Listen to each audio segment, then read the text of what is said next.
Welcome kayo Milicious. Gagawa tayo ngayon ng sushi step by step. So una muna natin gagawin ay prepare muna natin yung mga palaman na vegetables. First step, isukat muna natin yung ating pipino dun sa wrapper na magkapantay. Tsaka natin hiwain at tanggalan natin ng buto. Kasi magbabasa yan pag hindi natin tinanggalan ng buto.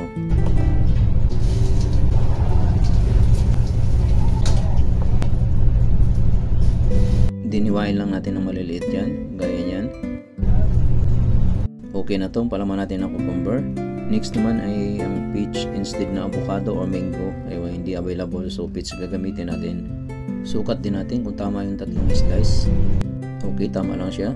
Itong crab stick, sukat lang ito, so hahatiin na lang natin. Ito na yung tatlong palaman na prepare natin, so mag-add pa tayo dito ng tuna fillet at shrimp. At ito na yung 5 klase ng palaman natin. Yung ating sushi rice,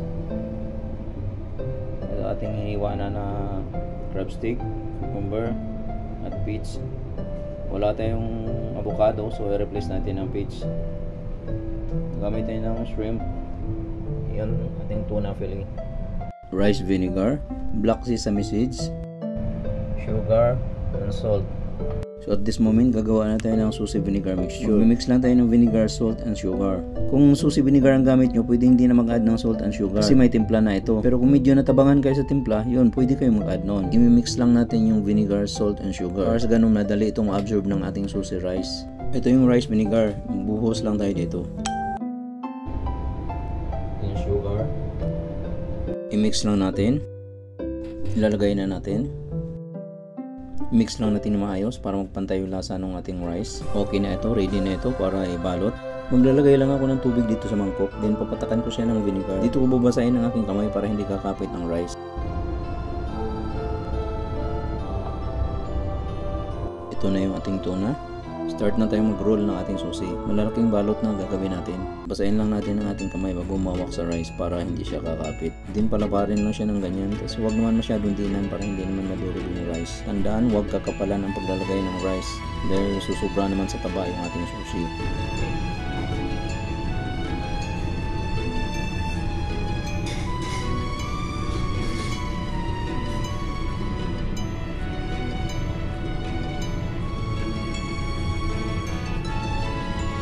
Maglalagay tayo dito ng black sesame seeds. Pabaliktad yung gagawin nating roll.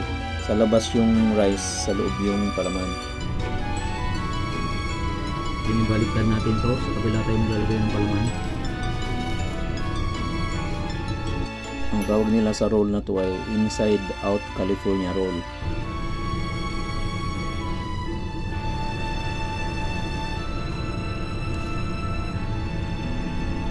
Yung half roll muna.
Peach roll. Ito naman ang assorted roll. Lahat ng palaman meron tayo, nilagay natin. Shrimp, crab stick, tuna, cucumber, and peach. This one is California roll. Ito naman ang tuna and cucumber roll. At ito naman ang inside out California roll. Nakalabas ang rice. Ito na po ang ating assorted sushi roll.